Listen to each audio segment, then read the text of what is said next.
Welcome to the Backyard Barns podcast. I'm Pete Rule and I'll be your host.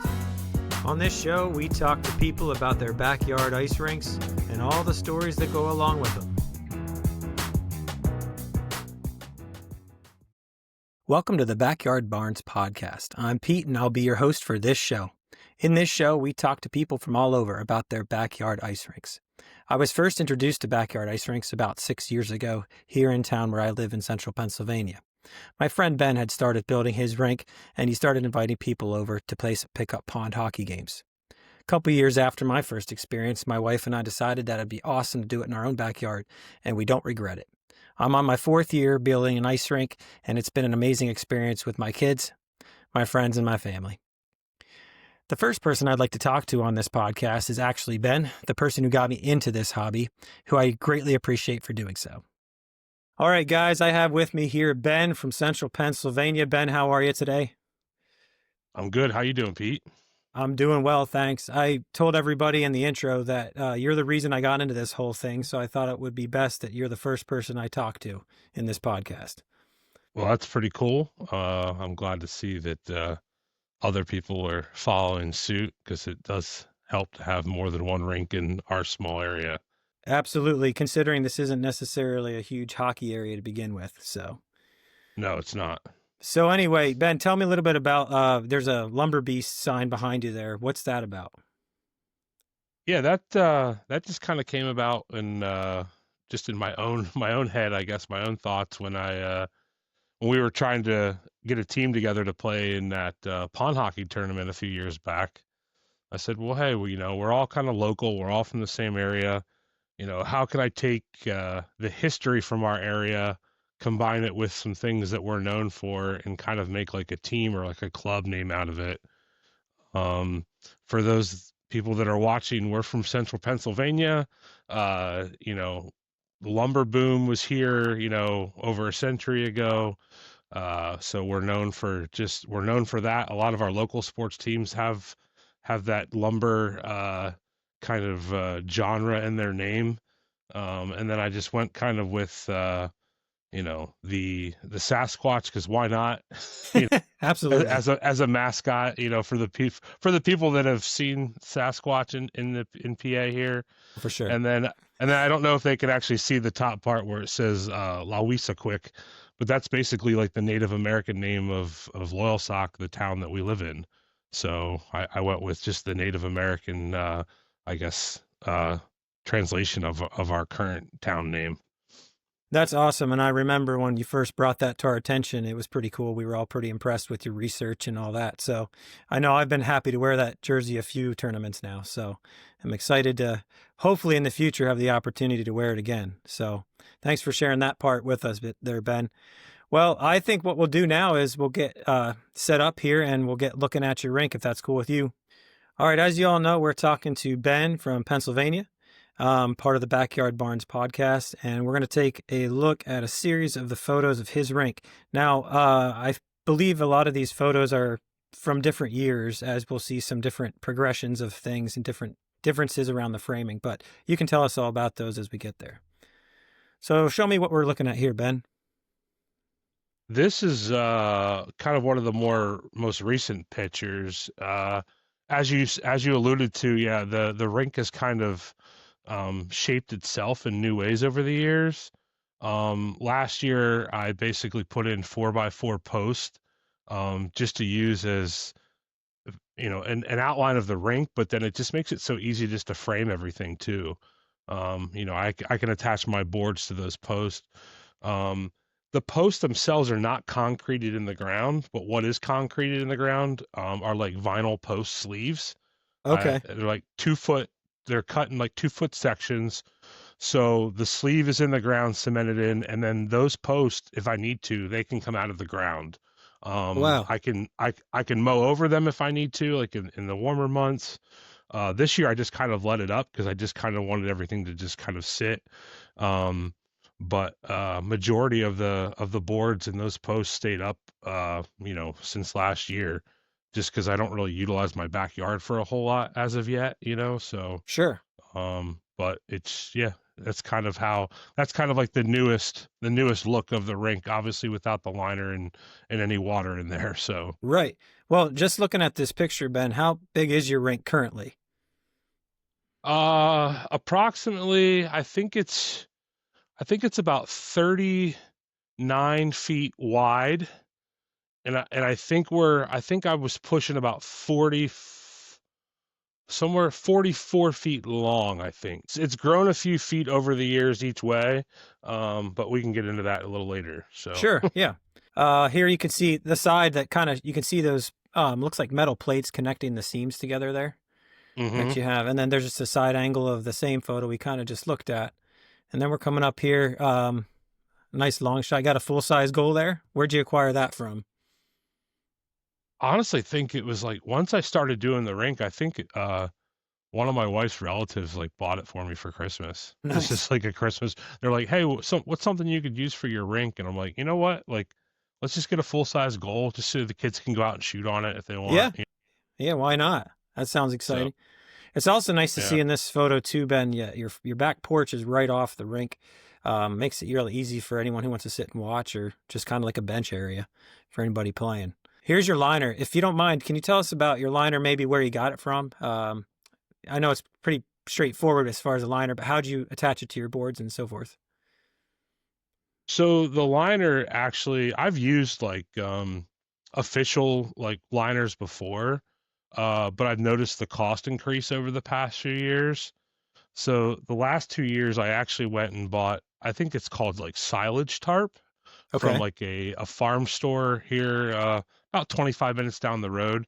You can buy it in a roll of it's 100 feet length, 50 feet wide, which for my rink kind of works. I can cut it in two and basically get 2 years out of one roll. nice. Because I don't reuse my liner. I don't want to have to mess with any holes or anything like that. So, but basically for the cost of that, I think it's a little over $100 to get a roll of that. Whereas if you're looking at a liner for the size of my rink, from an actual liner company, you're probably looking $300-400. Sure, sure. So I kind of went the cheap route, but it's honestly like it's been the best liner I've used. It's 6 mil. It's white on one side, it's black on the other. Obviously, you need to have the white side facing up. Right. Um, but basically, once it's dropped in, um, I I use like rink clips that kind of go over my boards. Okay. And I also use like kind of like larger like hand clamps, just because they're pretty sturdy.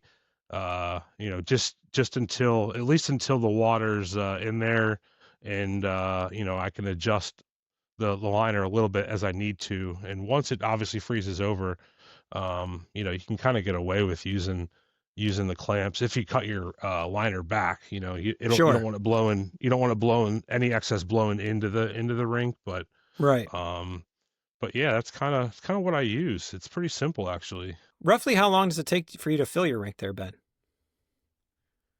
Well, the last couple of years I've ran two hoses. I have a spigot in the back of my house that I'll probably run a hose. It's probably, I don't know, 25 feet from the house.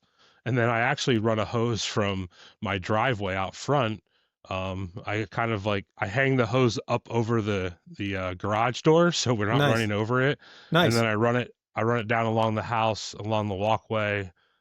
Basically I just put it in the two one hose is in the closest corner on the right side of the rink, and one hose is in the corner of the left side of the rink.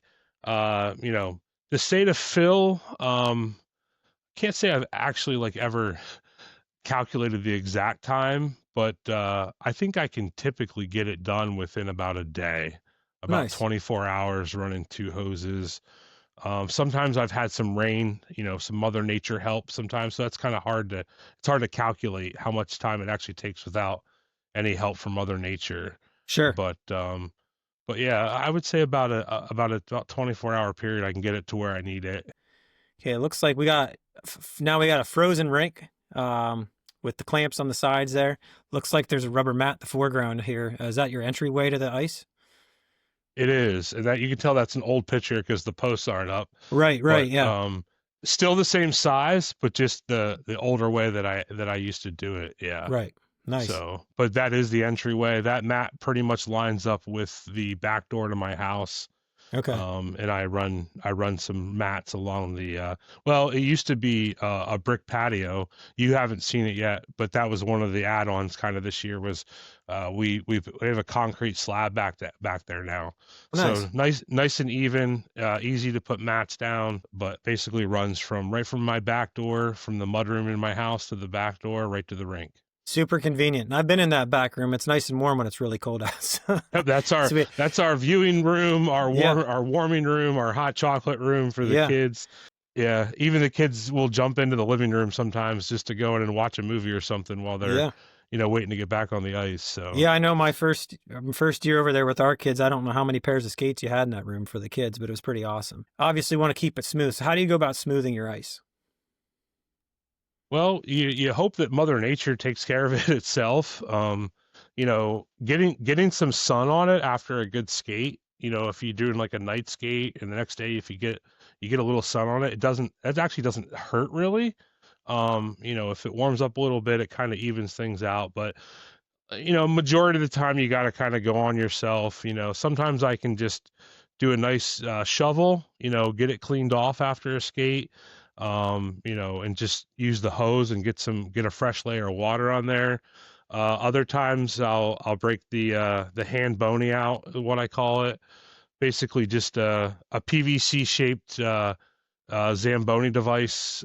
Looks kind of like a T, with a towel draped at the bottom with some holes cut in. And I'll tell you what, man, for a few bucks, that thing's really you know, paid for itself over time. Right. I can probably hand bony the rink in, you know, 10 minutes, if maybe even less than that, depending on the weather, or how Right. hard the rink was skated on. So, Right. And you just attach a hose right to that, put on a slow trickle, right? yep. You can I have like a ball valve on the top of it where Okay. I can like adjust the water flow to it so it can come out faster, it can come out slower.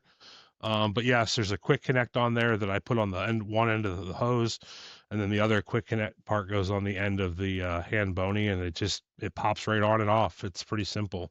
Nice. That sounds like it's pretty useful.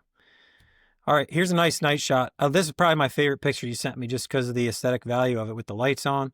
I did notice in an earlier picture that on your shed back there you have a sign hanging. Does that say Comforts Ice Rink or something like that? It does. Yeah, Comfort's Ice Rink. That's my last name. My wife got that for me as a Christmas present. It's basically like what do they call it? Like a neon kind of sign. Right. Has different like brightnesses and stuff. But yeah, I just thought it was a cool little aesthetic thing to hang by the rink, and it actually lights up pretty well. So we usually put the goal down there because it lights up the area for the kids to shoot on. Nice. So Yeah. Dual purpose then for sure. That's right, great. yeah. And the lights are working out for you on the posts. They light up the rink pretty nicely at night. Yep. It goes well. Just, it does help light the rink. It's more for aesthetics. I installed a pretty big spotlight on the back of my porch a few years ago, which basically lights up the whole backyard. So it's kind of nice that I don't have to have a million different types of lights everywhere, but that one large light pretty much lights up the whole rink. Nice. Good deal. And then here's a nice daytime shot. I know in the background you have some trees there. Do you end up this leads me to my next question actually. What's your biggest nemesis, if you will, of your rink? Huh. I'm sure there's a Yeah. couple. There's a few leaves obviously. We know as rink builders, if leaves get on your ice when the sun hits them during the day, then it melts down into the rink. Obviously leaves come from trees. You can't see in this picture, but to the back right corner of my yard, there's some pine trees in my neighbor's yard, and those limbs have extended over into my yard pretty far. So that corner gets a little rough sometimes with like pine needles, pine cones, things like that. But I would say, yeah, biggest nemesis is probably just anything from a tree. Uh, you know, um, but besides that, you know, I don't really have too many animal problems. I've read about people, filling their rink, having deer run through their Yeah, their rink and I've tearing seen some holes, or pictures. dogs. But my whole backyard's fenced in. It doesn't mean that the deer are always out of my backyard. They can hop the fence, but Sure. I haven't dealt with that yet. Yeah. Um, I so I do chuckle when I see pictures, but I also feel bad for those people because most of the time when that happens, your liner's going to get ripped and you're going to have big problems. So, correct. um, but anyway, well, that's good. Yeah, leaves are a huge issue for me as well. So I can understand that being a huge nemesis for you. I just wanted to, go through a couple of these. As you can see, here's a couple of us playing hockey. Now, did you build your pond hockey goals on the end there? I did. Just happened to realize that we needed them. I think I built them the first time we ever had guys over to play.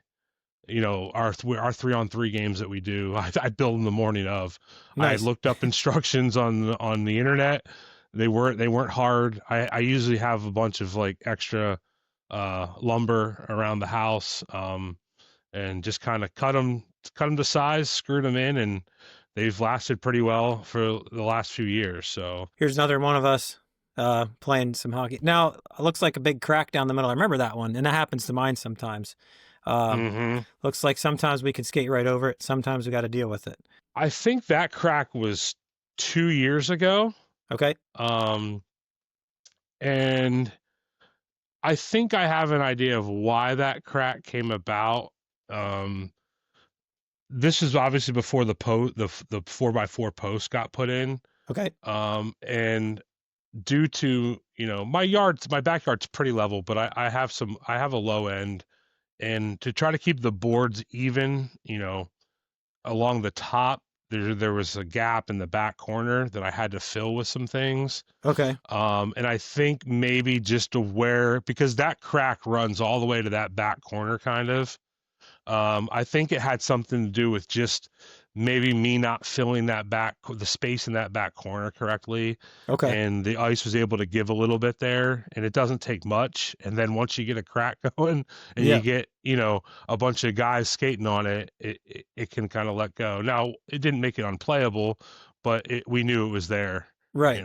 so. Right. Ben, thanks for sharing all those photos with us and talking about your rink, just because we can learn a lot of information, get a good idea of how other people are doing this awesome project in their own property. But I do have one more burning question, really. If you could have anybody join you on your rink to skate with you, your friends, or your family, who would it be and why? Yeah, I remember reading that question. That's a tough one. Is that one of those like dead or alive questions? Like, you know, I think most people would obviously say like if they could bring back a loved one, and just Sure. go out and skate. I think that's an automatic answer. But if we're Sure. talking about someone who's, still with us, and like it'd be cool if like, hey, Sidney Crosby just popped by one day and it's like, hey, can I skate in your backyard? So Sure. I'm not the type of person that really like looks up to like famous people like in that way. I Right. respect what they do, but I don't like glorify like who they are. But Sure. just knowing how down to earth Sidney Crosby is, and how, I Yeah. think it would just be cool to have him come by and, you know, Yeah. uh just skate. But hey, if any NHL player wants to stop by at any time, they're welcome. So That's awesome. Well, that's one reason why I wanted to ask this question, simply because I think a lot of us understand, you could really pick anybody, but I guess we get down to the why. And you're a huge Pens fan. I know that. And I know you like Crosby a lot. And you would know enough about him from interviews and what you read about him to know that he'd probably be chill enough to stop by for a little bit sometime. Who knows? We'll see. But right. anyway, I appreciate your time today, Ben. Do you have any questions for me or anything? No, I do want to get over and get on your rink though this year. Yeah, absolutely. So I just think life has gotten in the way, and Yeah, obviously, you've got a few kids, and we have one now, and right. your schedule changes pretty quickly, especially as they get Yeah, older. So, but I think we need to get some guys over to your place and I would skate agree. and play, and I'd like to just see it continue to build. Hope some other Yeah, people start to build their own rinks, and we've done it for a few years. We can give them some tips and help them out, and yeah. I just like to see it. It gives people a place to go, something to do in the wintertime. And that's So exactly why I enjoy it, because my kids aren't stuck in front of a screen, and some of the neighbor kids come over and they have a go at it. So it's fun to just expose kids to skating. I'm by no means a great hockey player, but I just enjoy it. And that's the whole purpose of this same, podcast. So, so right? anyway, well, I appreciate your time, Ben. I want to thank you for coming on, and we'll see how far this show goes. But once it gets finalized, for sure, I'll pop it out there, and you can certainly share it with all your friends and family as you see fit. All right? Hey, I appreciate you having me on, Pete. Thank you. Yeah, no problem. This has been an episode of the Backyard Barns podcast. Keep an eye out for future episodes to learn more about other rink projects. Happy skating, everybody.